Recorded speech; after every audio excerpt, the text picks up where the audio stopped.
3 जादुई oxygen cylinder. गरीपुर नाम का एक गांव था।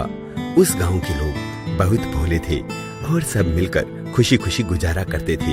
एक बार शहर से सरकार ने एक डॉक्टर उस गांव में भेज दिया। वह डॉक्टर एक बड़े हॉस्पिटल से आया था और उस हॉस्पिटल में कोरोना वार्ड भी था। इससे उस डॉक्टर को कोरोना हो चुका था, लेकिन इस बात का डॉक्टर को पता नहीं था।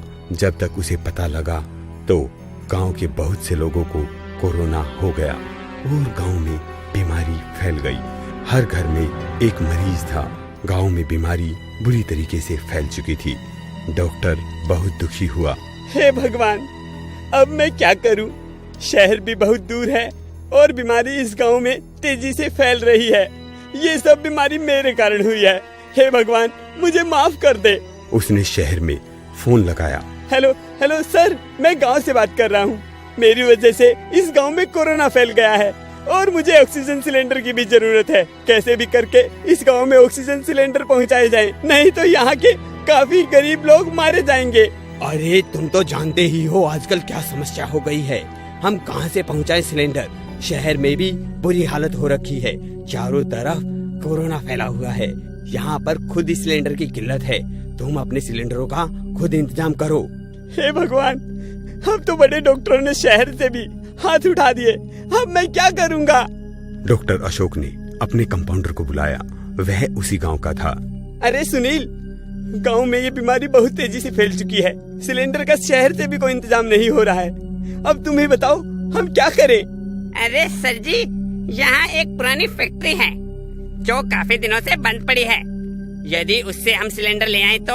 हाँ, मुझे दिखाओ जल्दी, कहाँ है वो फैक्ट्री?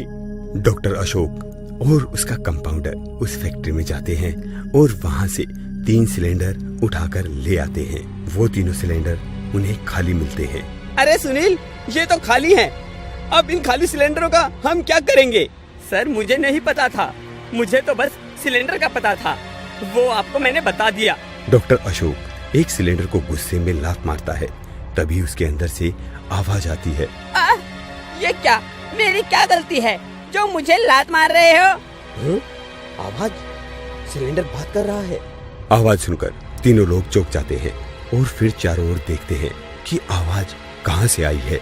अरे मैं बोल रहा हूँ, मैं जिसे तुमने अभी लात मारी है। डॉक्टर थोड़ा संभल कर बोला। तुम्हारी गलती ये है कि तुम किसी काम के नहीं हो और तुम में गैस भी नहीं है और हमारे पास वैसे भी गैस नहीं है। अब मैं कैसे बचाऊंगा गांव वालों को? अगर मैं तुम्हें पैसे दे दूं तो फिर तो नहीं मारोगे ना मुझसे? उससे अपनी गैस खरीद लेना। इतना कहकर सिलेंडर से पैसे निकलने लग जाते हैं और वहाँ रुपयों का ढेर लग जाता है। ये देखकर तीनों खुशी से उछल पड़ते हैं और फिर सुनील और अनिल भी अपने अपने सिलेंडरों को लात मारते हैं। उनके लात मारते ही फिर वही हुआ जो डॉक्टर के साथ हुआ था। उनमें से भी आवाज आई और एक सिलेंडर ने ढेर सारा सोना दिया तो दूसरे सिलेंडर ने ढेर सारे हीरे मोती दिए। सारे पैसे हीरे जवाहरात लेकर तीनों शहर गए और वहां से सभी हॉस्पिटल के जरूरी सामान लेकर आ गए और अब गांव में उन्होंने एक बड़ा सा हॉस्पिटल भी बना दिया। सारे गांव के लोगों का इलाज हो गया और सभी की ईमानदारी से गांव फिर से खुशहाल हो गया। इसे कहते हैं मुकेश नांदल की स्टोरी। काफी समय पहले की बात है। जादूगंज नाम का एक गांव था। उस गांव के पास में एक जादुई जंगल था जो काफी घना था। गांव से जो भी उस जंगल में जाता था वो कभी वापस नहीं आता था और इसीलिए सब गांव वाले उस जंगल में जाने से डरते थे। इसी गांव में 2 बहुत ही अच्छी दोस्त रहती थी, सीता और गीता। सीता गीता काफी अच्छी दोस्त थी। पर एक दिन की बात है, सीता और गीता घूमते घूमते उस जंगल की तरफ चली जाती हैं। जंगल में जाकर वो देखती हैं कि उन्हें वहां पर 2 रास्ते दिखाई देते हैं। एक रास्ता जहां पर खूब सारी चमक धमक थी, काफी रोशनी आ रही थी, तो दूसरा रास्ता बिल्कुल सुनसान था। वहां पर ना कोई चमक धमक थी, बस पक्षियों की चहचहाट वहां से आ रही थी। अब सीता और गीता आपस में बातें करने लग जाती हैं। तो गीता कहती है, अरे सीता सुन ना, देखना इस रास्ते पर कितनी चमक है।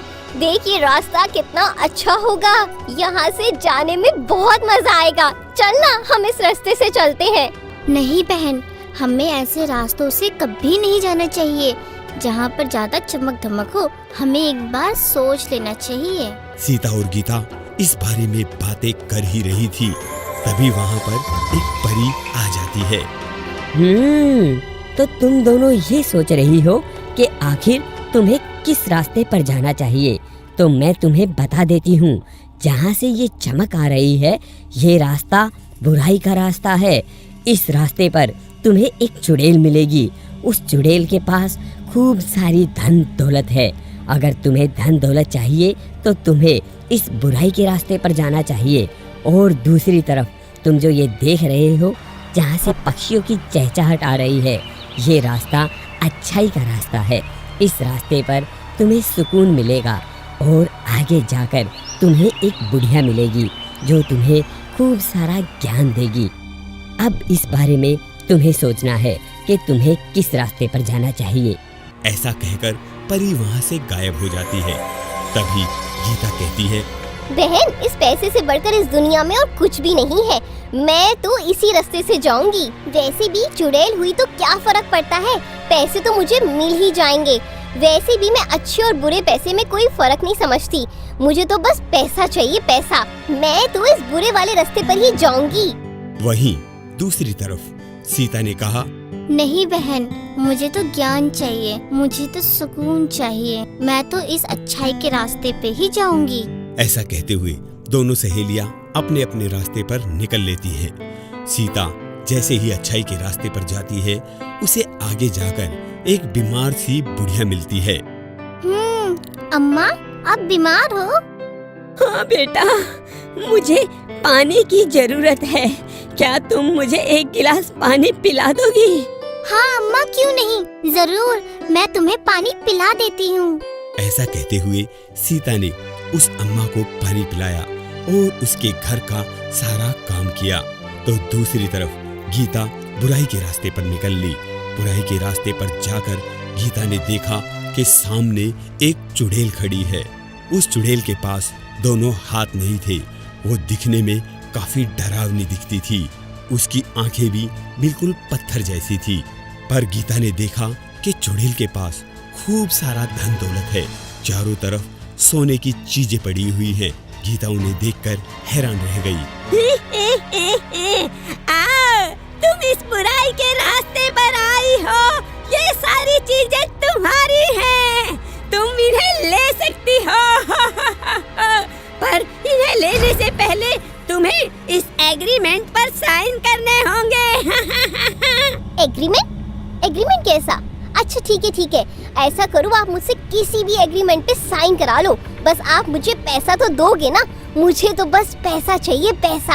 हाँ, तुम जितना भी उठाकर ले जा सकती हो उतना ले जाओ, मुझे कोई दिक्कत नहीं है। बस लो इस एग्रीमेंट पर साइन कर दो। ऐसे कहते हुए चुड़ैल ने गीता को अपने जाल में फंसा लिया। गीता ने कुछ नहीं देखा, बस उस एग्रीमेंट को लिया और वहां पर साइन कर दिए। और उसके बाद में उन पैसों को और हीरे जवाहरात को उठाने लगी। तभी चुड़ैल ने कहा, अब तुमने इतना पैसा और धन दौलत ले ली है तो एग्रीमेंट के अनुसार तुम्हें अपनी शर्त भी पूरी करनी होगी। हाँ, शर्त? पर मैंने तो कोई भी शर्त नहीं रखी है। एग्रीमेंट के अनुसार तुम्हें अपने दोनों हाथ मुझे देने होंगे। जो भी इस धन को हाथ लगाएगा उसे अपने दोनों हाथ और आंखें मुझे देनी होंगी। अब तुम्हारे ये दोनों हाथ और आंखें मेरी हुई। ऐसे कहते हुए चुड़ैल ने गीता के दोनों हाथ और दोनों आंखें ले ली। अब गीता के पास ना तो हाथ थे और ना आंखें, और चुड़ैल उसके हाथों को अपने लगा चुकी थी, साथ में उसकी आंखों को भी अपने लगा चुकी थी। अब गीता बुरी तरीके से वहां पर पड़ी पड़ी दर्द से कराह रही थी। अब वो उस धन को भी नहीं ले सकती थी, ना उसे वापस उठा सकती थी। इसलिए अब गीता वापस अपने घर की तरफ आने लगी। इधर सीता उस बुढ़िया की सेवा करते हुए सारा ज्ञान ले चुकी थी। बुढ़िया ने उसे सारा ज्ञान दिया, उसे खूब सारी शिक्षा दी, जिससे सीता अब पहले से भी ज्यादा सुंदर दिखने लगी थी। उसके चेहरे पर अलग ही चमक आ गई थी। अब दोनों सहेलियां वापस अपने घर की तरफ आई और उसी जगह पर मिली जहां से वो चली थी। हाँ? अरे गीता, तुझे क्या हो गया? तेरे दोनों हाथ कहाँ गए बहन? इस पैसे के चक्कर में मैंने बुरा रास्ता चुना और उसने ना तो मेरी जिंदगी छोड़ी और ना ही मुझे पैसा मिला, और देखो ना मेरे शरीर का क्या हाल हो गया है। और अब मुझे समझ में आ चुका है कि बुराई का रास्ता हमेशा खराब होता है। इस बात से हमें सबक मिलता है कि हमें कभी भी पैसों के चक्कर में आके बुराई के रास्ते पर नहीं जाना चाहिए, क्योंकि एक दिन आगे चलकर ना तो आपके पास पैसा होगा, ना आपका शरीर, और आपको पैसों का लालच काफी नुकसान दे जाएगा।